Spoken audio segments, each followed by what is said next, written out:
Kelley! We're back.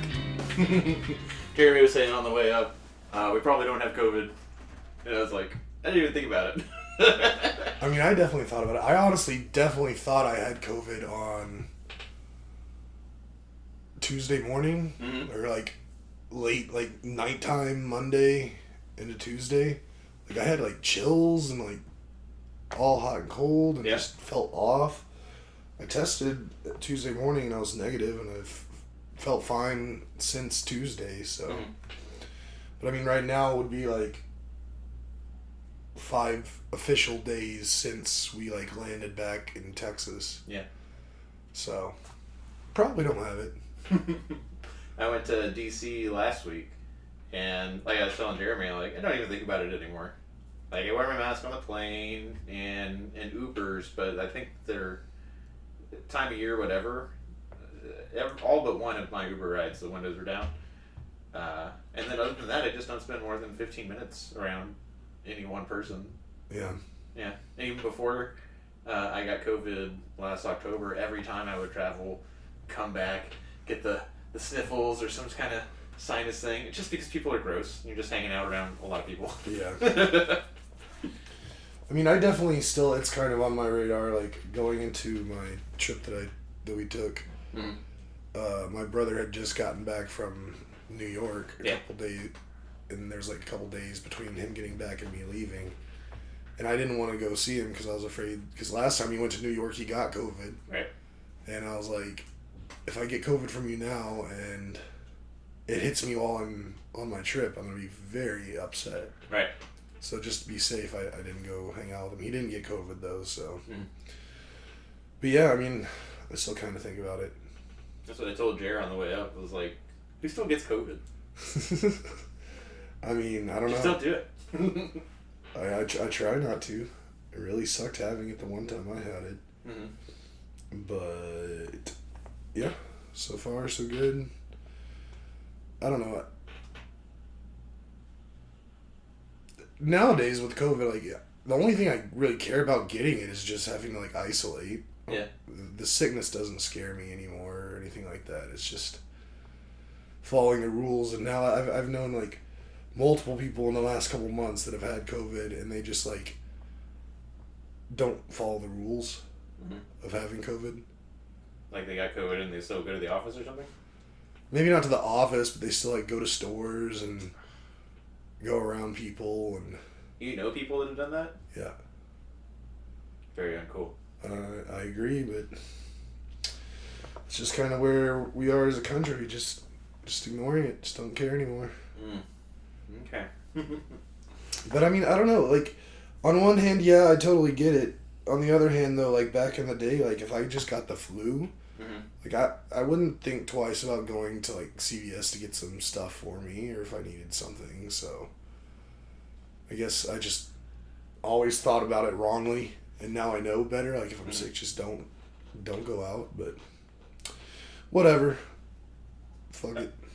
What was I thinking? Oh yeah, for me the only bad thing, if I got COVID, is I already like don't like sleeping. Like I think it's rude, and just real rude that we have to sleep 5, 6, 8 hours a night. It's such a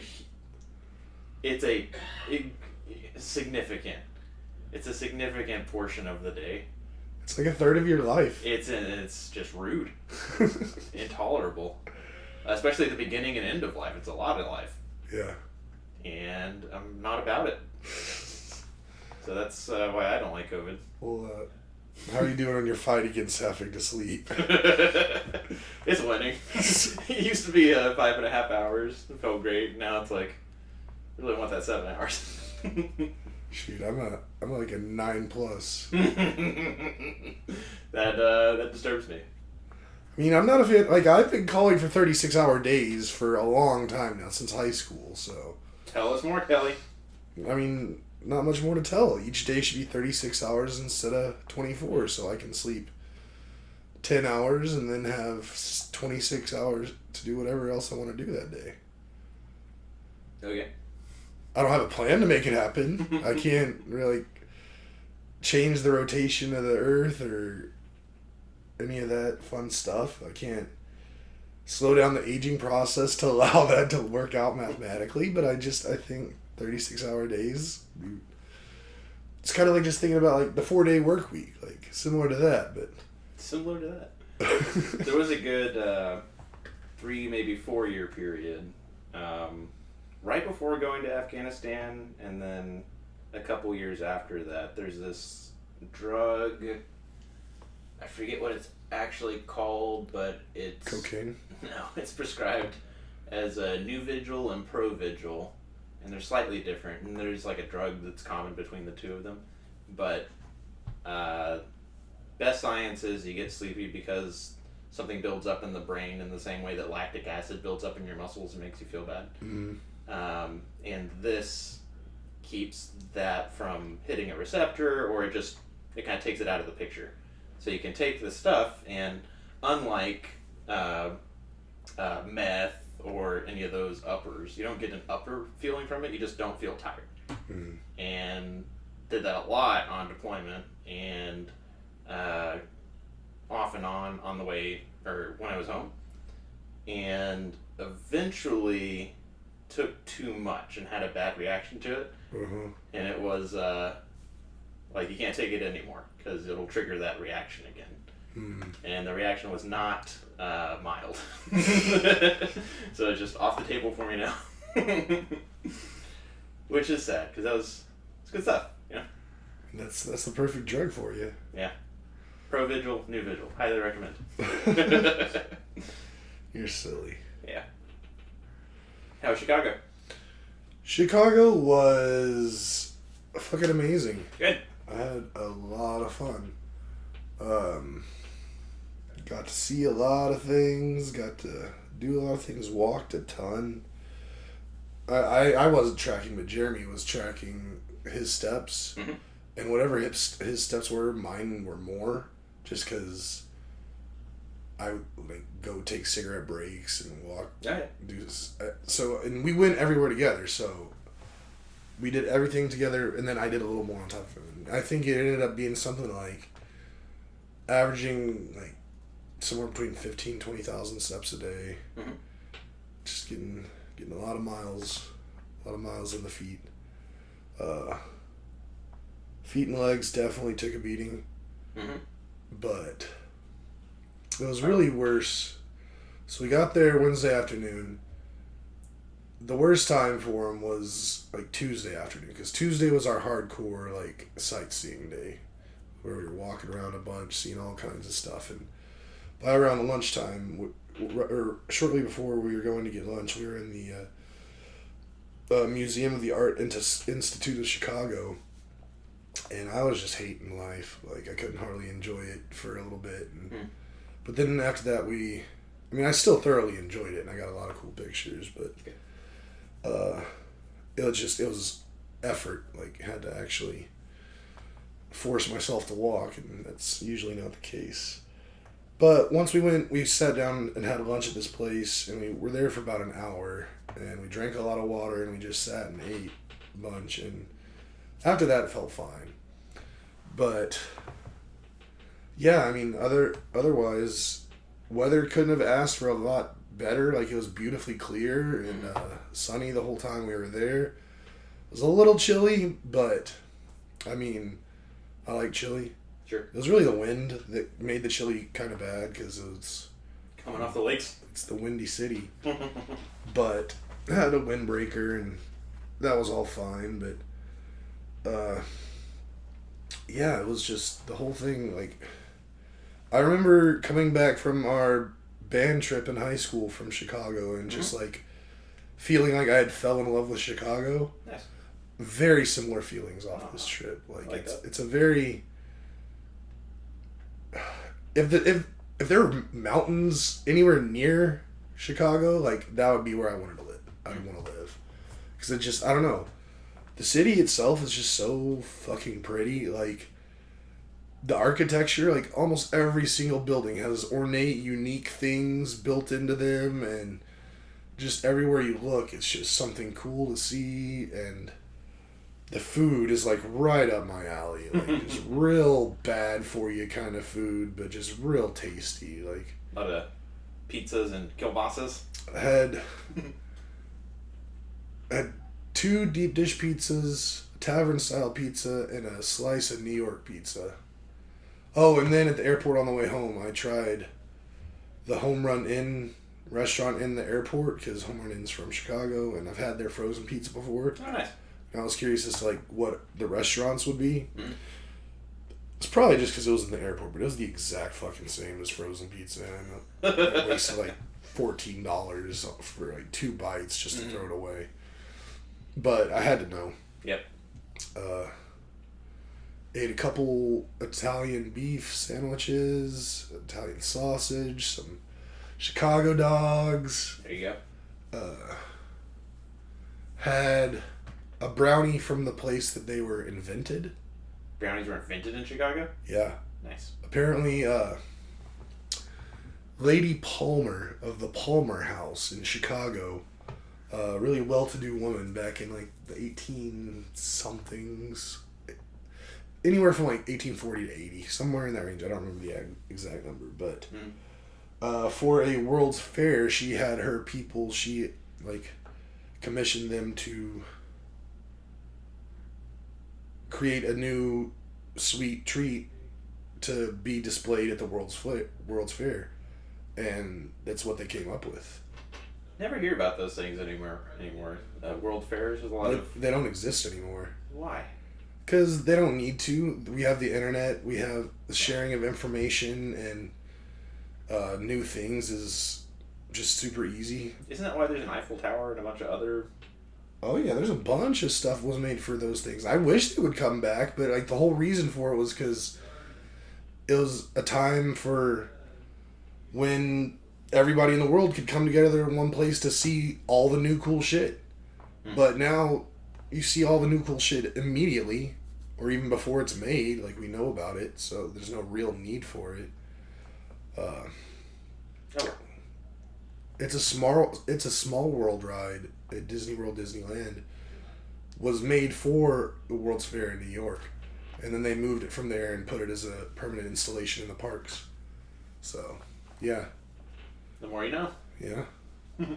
Really cool stuff. What'd you eat at the Cubs at Wrigley? What'd you eat at Wrigley? At Wrigley, I had a hot dog because I had to. Uh-huh. And, I mean, it came out plain. They had a whole bar, and I tried to make it as much of a Chicago dog as I could. I had that, and then I had a giant soft pretzel, just because I love me a fucking giant soft pretzel at a sporting event. Mm-hmm. And Jeremy had a little helmet of ice cream. Oh, yeah. I saw that picture. Yeah. So, but, I mean, we weren't trying to eat too much there because our plan was to go straight from there to get tavern pizza, which we did, and it was good. But had to get something from there. It was funny, Jeremy also, like, felt it was necessary that we had, like, we were looking through some of the shops in Wrigley, because we got there early.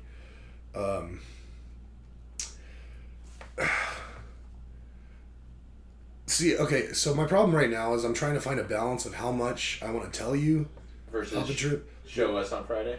Yeah. Yeah, you don't have to say anything more. Because there's a lot of stuff. But one thing more I will say, we were looking through a lot of shops and with, like, merchandise and stuff, and Jeremy saw this one. It was like some dirt that was used on opening day in Wrigley Field on the field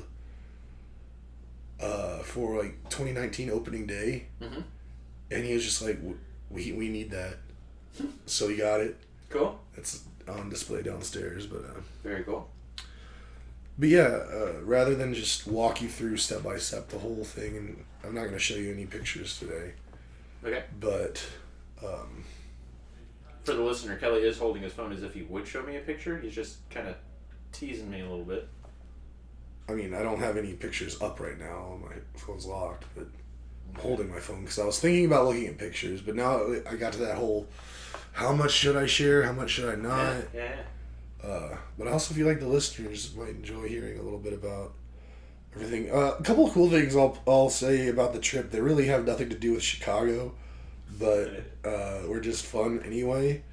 On the flight out, I was definitely able to basically spot this house, like from the air, which was really cool. And then also we flew right over Cowboys Stadium. Nice. And I was able to get a picture of that. So that was pretty awesome. Ash will definitely like that. Yeah, going to Wrigley, that was amazing.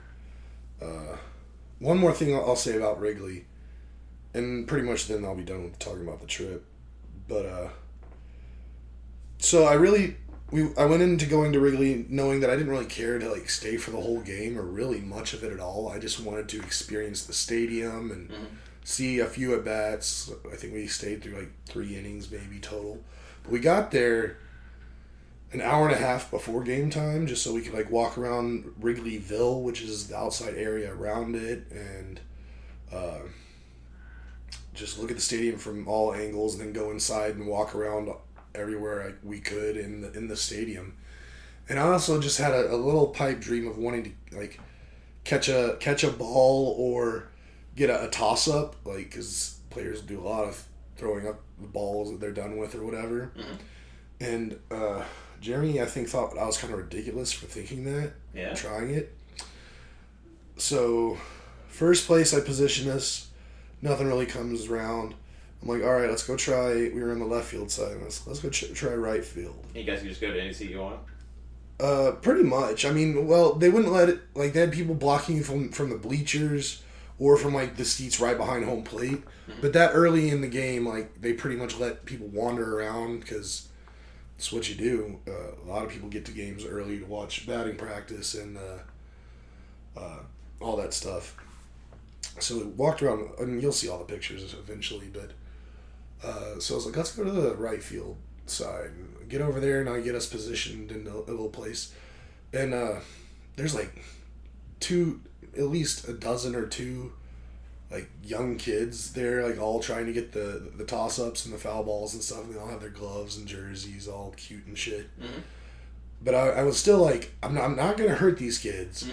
But if a ball comes to me and I can get it without like having to like do something to a kid to get to it, I'm gonna get it and I'm gonna take it. We're sitting there, batting practice ends, and I'm like, okay. And then I'm looking down at the field and there's some guys throwing a ball, and they're all packing their stuff in and started to walk to the dugouts. And this one guy had a ball, and all the kids were like, throw it up, throw it up, throw it up. Dude throws it up. It's straight to me. Straight to, like, I was in the perfect spot for that toss-up. Like, nothing, like, it was right there. I saw it the whole way. Go up to grab it, and then as soon as it's about to get to me, there's a guy in the row above me who's also kind of tall. He had the verticality on it, so then he reached over, and I got the back of his hand trying to catch the ball, and he dropped it, and then it went into a seat like right in front of me. But then kids started running toward it. I'm like, I'm not gonna fight kids for this. If it was me and this adult, then I'd fight him for it. But I'm not gonna be that guy that's like trying to get a ball away from a bunch of kids. But what's that dude's problem? I don't know. The thing is, he actually, it landed like the seat right in front of him. So he was the one that he reached down and he got it first. Yeah, what's he doing getting in front of you though? I mean, all's fair in trying to get toss-ups, I guess. But, and then he tosses it to a kid. So I'm like, well, I wouldn't have done that. But, like, literally, like, I touched part of the ball.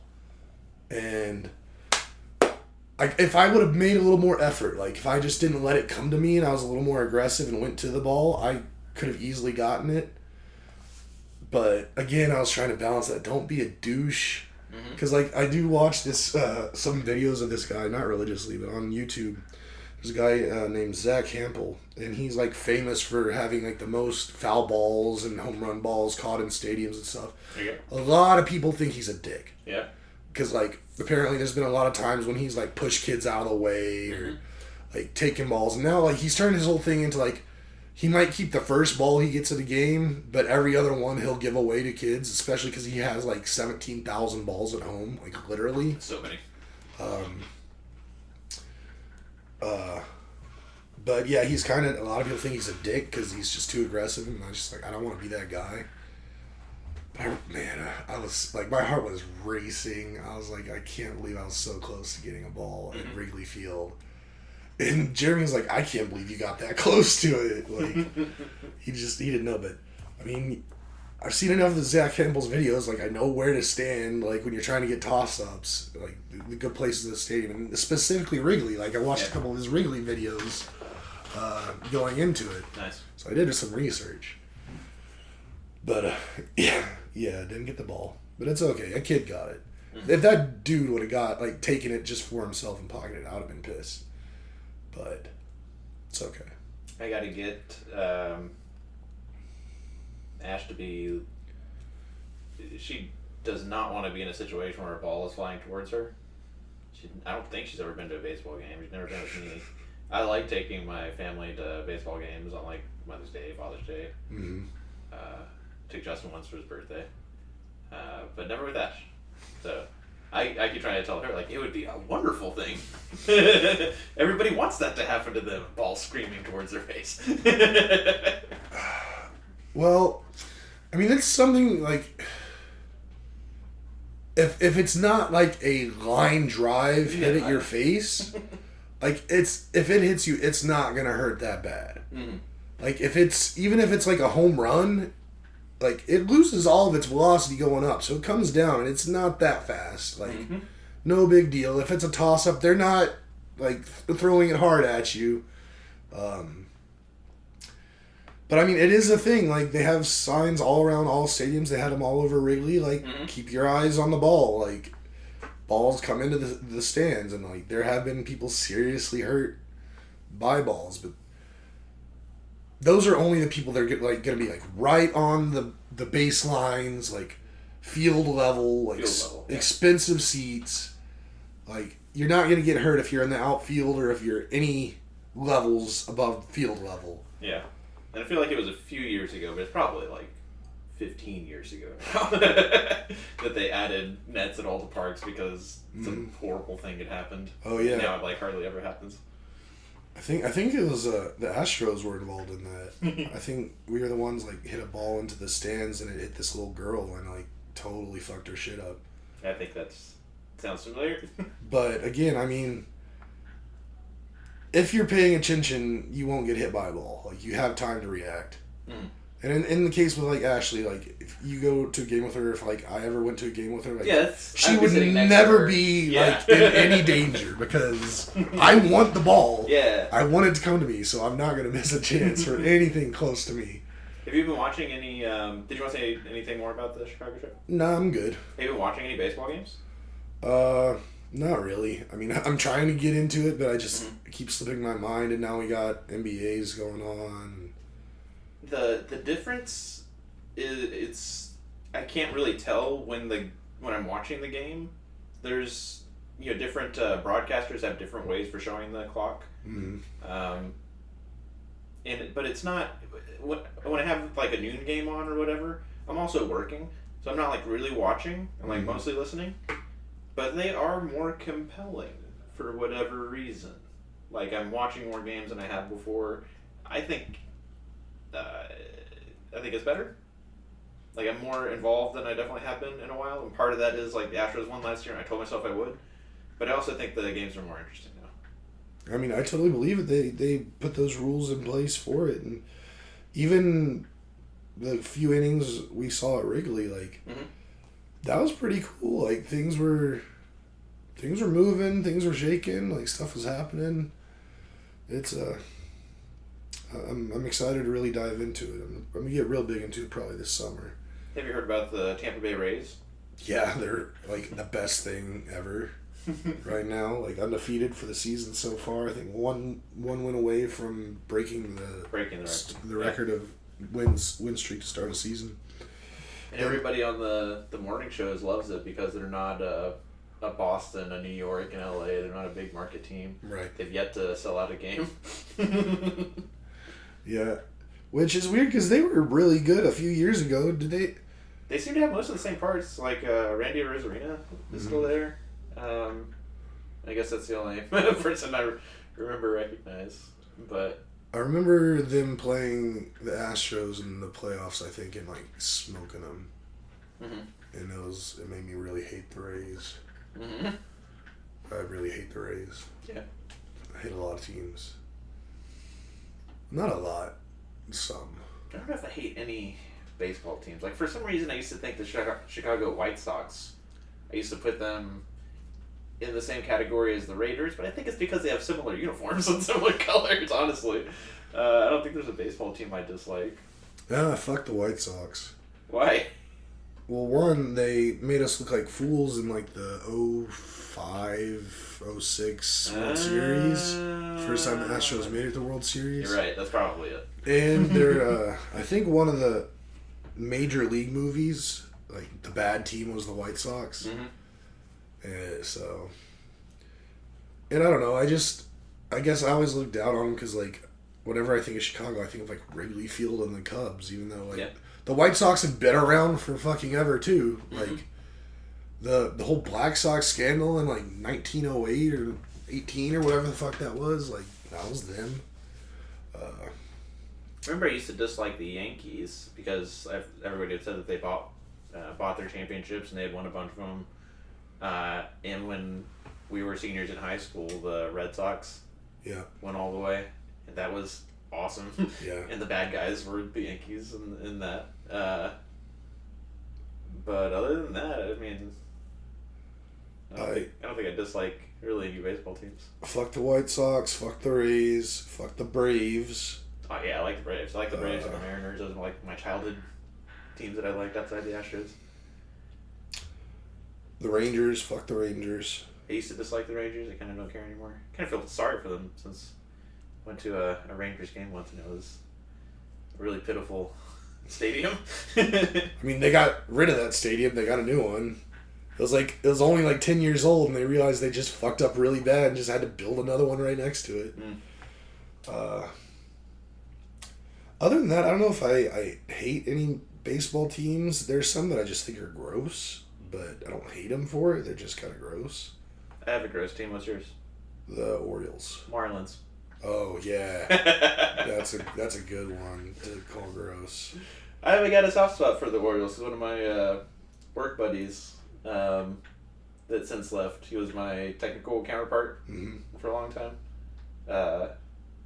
Really, really good guy. He's a big Orioles fan. I text him at the beginning of the season like, this is your year. I think the Royals are pretty gross. I can't dislike the Royals because of Paul Rudd.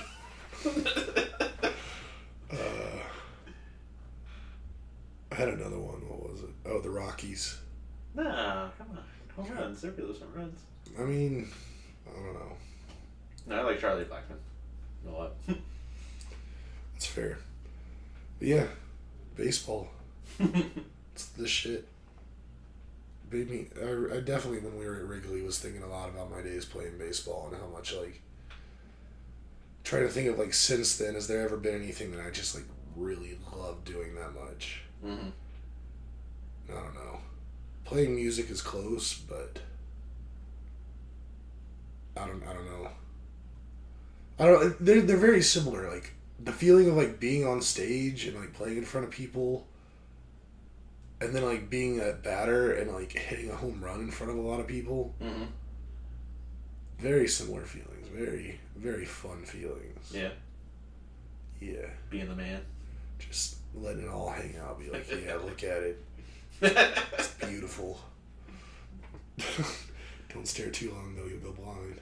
Do you remember shortly after high school, you took me to a field or something and tried to, like, throw me some pitches for me to hit, and I just could not do it? Yeah. I think about it a lot. I mean, it was like impossible. That's the thing. Like, a lot of people don't understand, like, hitting a baseball is one of the, if not the hardest thing to do in all of sport.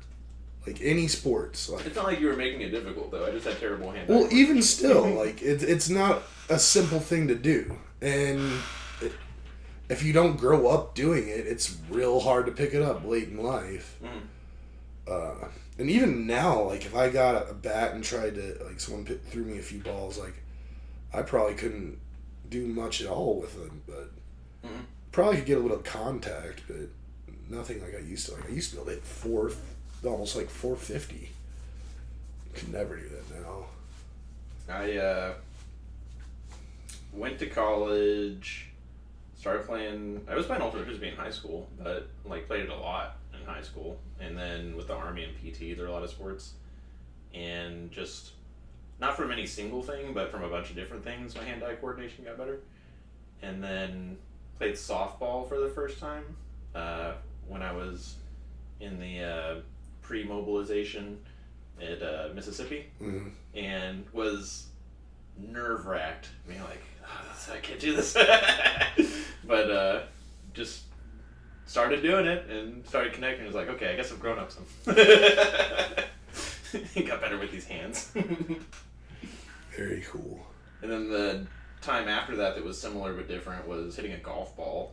Where like I missed a couple times. I was like, this is impossible. But then it was like, oh, okay, it's like a swinging motion. I got it. That's one thing though. I could hit the hell out of a baseball, but I've never been able to hit a golf ball very well. I mean, maybe now that I'm so removed from playing baseball and I've forgotten my baseball swing, like I could get better at golf, but at the same time, golf is like, I don't know. My public service announcement or life advice would be just like, do any sport, and it'll make you a little bit better at all sports. Yeah, I mean, that's very true. Don't not do sports. I mean, growing up as a kid, I played like every sport there was, basically, except for like hockey. Although I definitely had rollerblades and a hockey stick and a ball and would play around my house.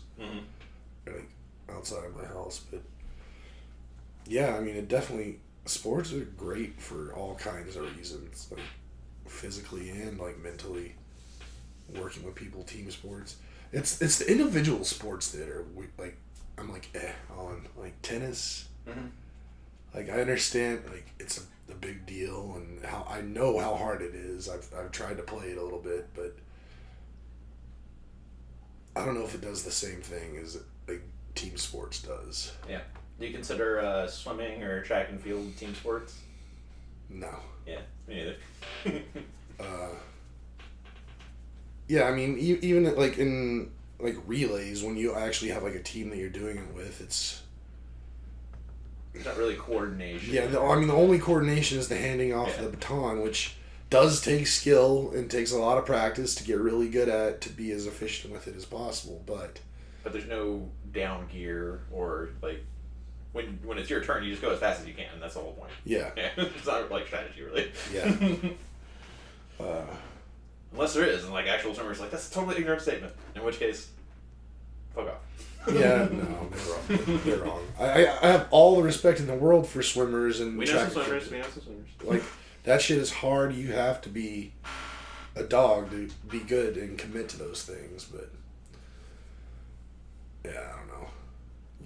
I have another public service announcement. Looking at my my notes, flying, which is something we do from time to time.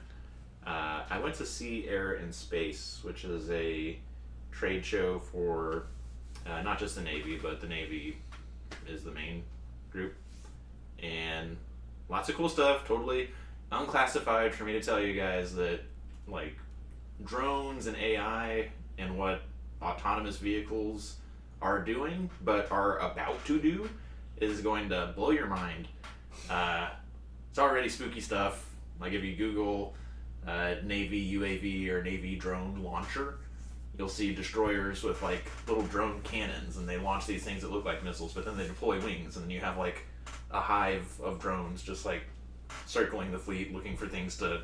They themselves are warheads, and like looking for things to crash into, which is the future of the Navy. They call it their hedge strategy, and they compare it to leading up to World War II. We weren't sure if battleships or carriers were the way to go. Battleships seemed to be the thing, and then they lost all their battleships and they still had the carriers. Oh, it turns out carriers were the thing.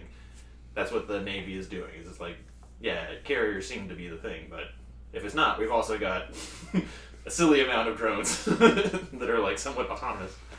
That was all very cool and very fun, and I got to pet some dogs, and I'll post some pictures of that.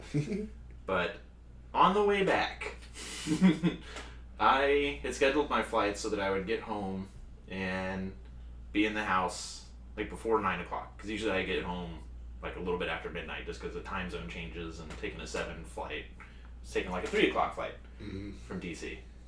And first thing that happened was my plane was diverted from DC to Charlotte so they could get more gas.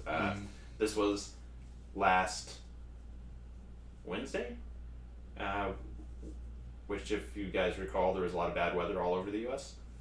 Get to Charlotte, and then we have to fly like way south to get around this band of storms, and missed my connecting flight in DFW because of it.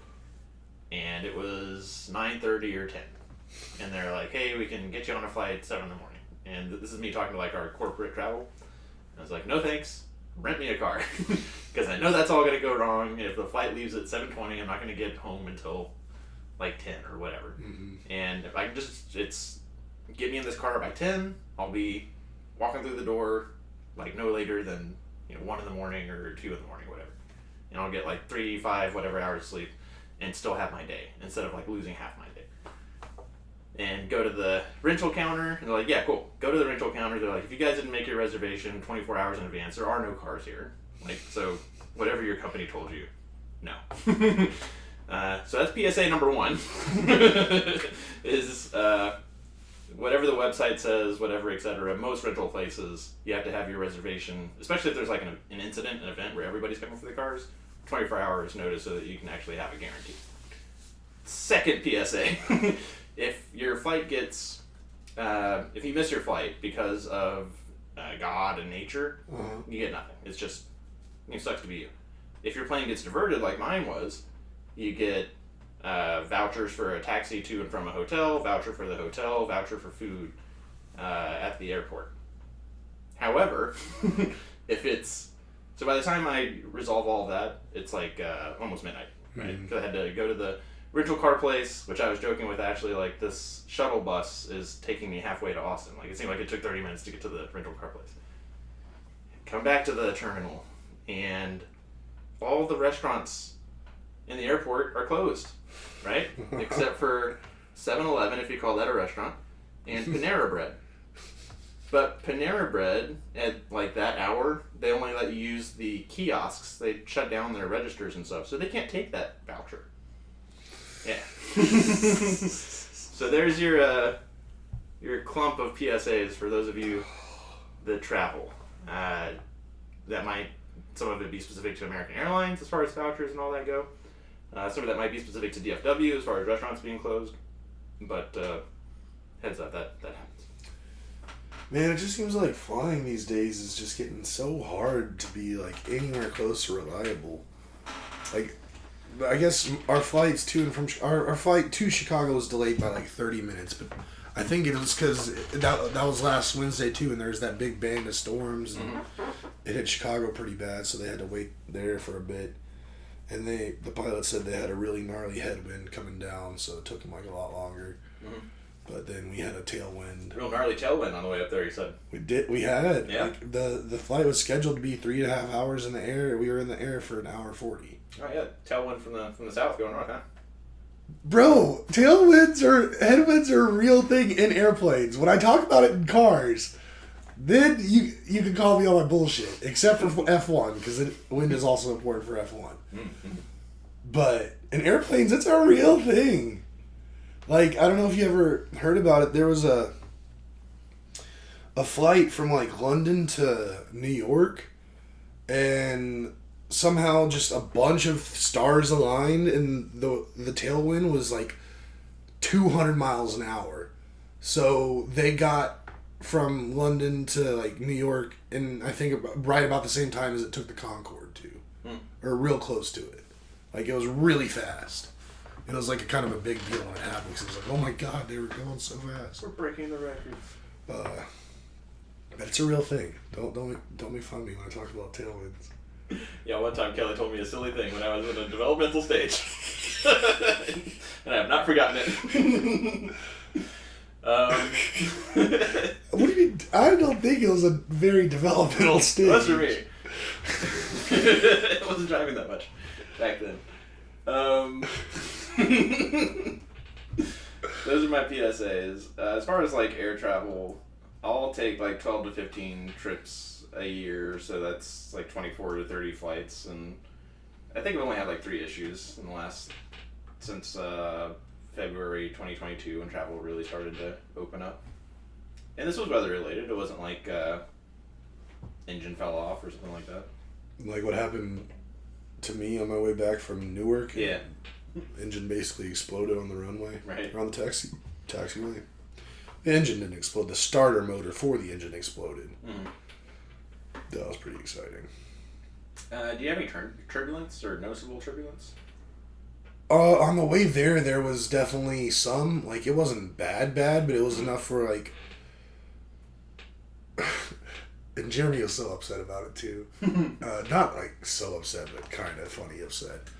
But, like, they just come down and, like, pass out, like, the little snacks. And then they took taking drink orders. And, like... We were like 2 rows away from getting our drinks, and the captain was like, told the crew, like, everyone go to your seats, it's going to be turbulent. And like, we stayed in our seats the rest of the time, and we never got our complimentary sodas on the way there. But a lot of that was because of that tailwind that was pushing us so fast. So I'll take a savings of almost 50 minutes off a flight, 40 to 50 minutes off a flight to not get a soda, but it wasn't anything where anybody was like screaming or like reacting super negatively. It was just like a lot of shuddering. I'm always down for turbulence though. Like I thoroughly enjoy it. I think I do too, because it's like probably nothing's gonna happen. Nothing is gonna happen. Like, it was funny. We're talking about this. I just read this thing. Recently, apparently Matthew McConaughey and his wife were on a flight recently where the plane dropped like 4,000 feet suddenly in like really bad turbulence, and like stuff was floating in the air and whatnot, and he was interviewed about it, and when it first started, like, he got pretty scared about it, like he said. And, I mean, if you're not aware, it's totally understandable. Like, that's not supposed to happen. Like, you think that could definitely kill you. But apparently there was another guy sitting close to him that was actually a pilot. He was just a passenger on that flight instead of flying it. And Matthew McConaughey started talking to this guy, and he asked the guy, "Are we in any danger?" And the guy was like, "Absolutely not." And he was just super chill about the whole thing. He was like, you have no idea the stresses that they test these planes to. Like, ridiculous. The wings can almost fold up and touch before they break. Nice. Like, super crazy testing. You are never going to get... The only way you're going to get hurt from turbulence is if you're not wearing your seatbelt and you fly out of your seat. Yeah. Which is possible, but that's why you just wear your seatbelt. Yeah. It's not a big thing. Apparently Matthew was not wearing his seatbelt when it happened, and the only reason he said he stayed in the seat is because his tray table was down, and that held him in place enough to not just fly out of his seat. But yeah. If you're in your seat, keep. That's my PSA. If you're flying, if you're in your seat, keep your seatbelt on. I mean, it's gonna be your fault if you get hurt on an airplane. It's not gonna be the airplane's fault. I like it. Last kind of announcement for me, my brother Justin had his second child, my first nephew, Oliver, and I got to babysit 3-year-old niece, Aria, and Justin and Kat said I did a good job. Nice. Yeah. And they're doing an amazing job raising Aria. Like, she was telling me, like, how her routine goes from when I woke her up and she was like pointing at drawers, and she can't like really make sentences yet, but she knows a lot of words, and gave me a tour of the house. She's like, "This is the gym. This is brother's room, crib, chair, closet." I was like, "Yes, all these things." And yeah, they're doing a great job with Aria. Nephew Oliver was a little bit early, so he's not 8 pounds, but still plenty hairy and very lanky, very long boy. And I think both of them, Aria and Oliver, are going to be like 7 feet tall. It'd be interesting. I guess I'm trying to think. I don't think your family is all that tall. Do you have any real tall relatives? All of them are taller than me. Justin, Josh, and James. I guess that's right. Yeah. I don't see those guys too much anymore. Mm-hmm. How tall are they though? Are they like over 6? I think James is probably the tallest. And yeah, he would be like 6 feet. Maybe Josh is taller. Sorry, guys. Sorry on that. Just be lucky I know your birthdays. Nice. Yeah. Which were also last weekend.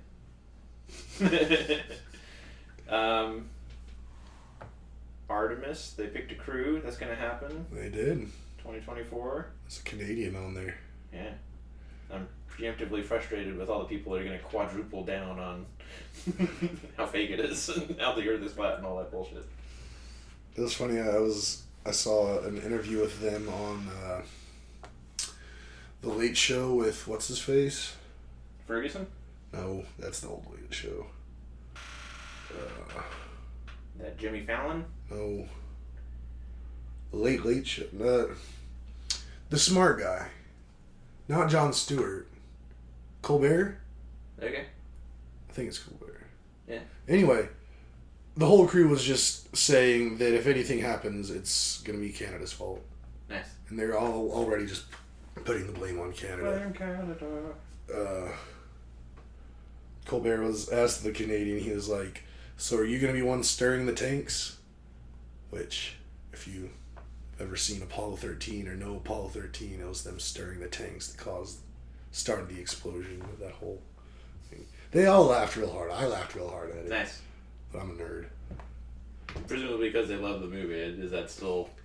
Well, the movie's and it's not even just the movie. It's what happened. Like, okay. Well, no, I mean, like, do they still do that, though? Or is that like... No, I'm sure it's automated. Is that saying, like, you're going to turn the butter? No, they have way less buttons on the ships nowadays. Man, we're coming up on 47 minutes, but I really want to talk shit about that Air National Guardsman who spilled a bunch of secrets. He's an airman first class, which I think is like a private first class. Yeah. Have you seen any of those? Do you know about that? Was that what you were talking to me about the other day? You were sending me messages about, like, screenshots? Probably, yeah. And, like, all these leaked documents, it's so funny, like, the conversations that I have with people in government, almost everything that I've seen from that leak were PowerPoint slides. It's like, y'all do not understand, like, how much, like, that is the system of record for definitely the Army, but, like, apparently everybody. Yeah. Like, it's not some sophisticated piece of software. It's like, no, just every morning and every night we update these PowerPoint slides. I actually was reading this book over here a while back, sometime last year, called Extreme Ownership by Jocko Willem. Hey, Jocko. Yep. And Leif Babin. And he even in that book was talking about all the PowerPoints that he had to do as a Navy SEAL. Pretty silly stuff. But now imagine if, like, okay, that year of missions is over and you're going to go do some similar mission. What did we learn from that last year of missions? It's not like Salesforce. It's not like Tableau or any other systems where it's like lines of data that you can like, oh, let's compare this row to this row. It's fucking PowerPoint slides. And you have to like go through there by hand. Yeah. Which I guess is good to stop baddies because they would need to have all of the PowerPoint slides. It would take so much time. But realistically, it's just an encumbrance and a pain in the ass for any sort of like retrospective analysis and super unprofessional. for like the world's mightiest military Yeah. ever to be like 90% run on PowerPoint. If not like 98%. Silly. That's my rant about that. So for any young kids out there looking to join the military, sharpen your PowerPoint skills. Alright, 50 minutes. Thank you for letting me have those 2.5 minutes. No, it's all good. We didn't talk last week, so I had to catch up on some stuff. And Heck yeah. we'll have more stuff to talk about next week. Yes, we will. But until then, anybody still left listening, don't forget to like, subscribe, hit the notification bell. Jamie, if you are listening, I did take a selfie with the bean, and you will be seeing that at some point. Nice. And until next week. Is this Jamie, our Jamie? Yeah. Sorry I talked shit about swimmers. No, not our... You're talking... No. Oh, Corey's Jamie. Oh, okay. I was thinking of like swim Sham? team Jamie. Yeah. Anyway, we're going to use last name. Yeah. I don't even... I think she's married and has a new last name now. Okay. And there's no way she'd be listening to this. No way in hell. But if so, what up, Jamie? What up? But to Iowa, Jamie, I got you. Love everybody out there. Have a great week. We'll catch you next time. Peace out.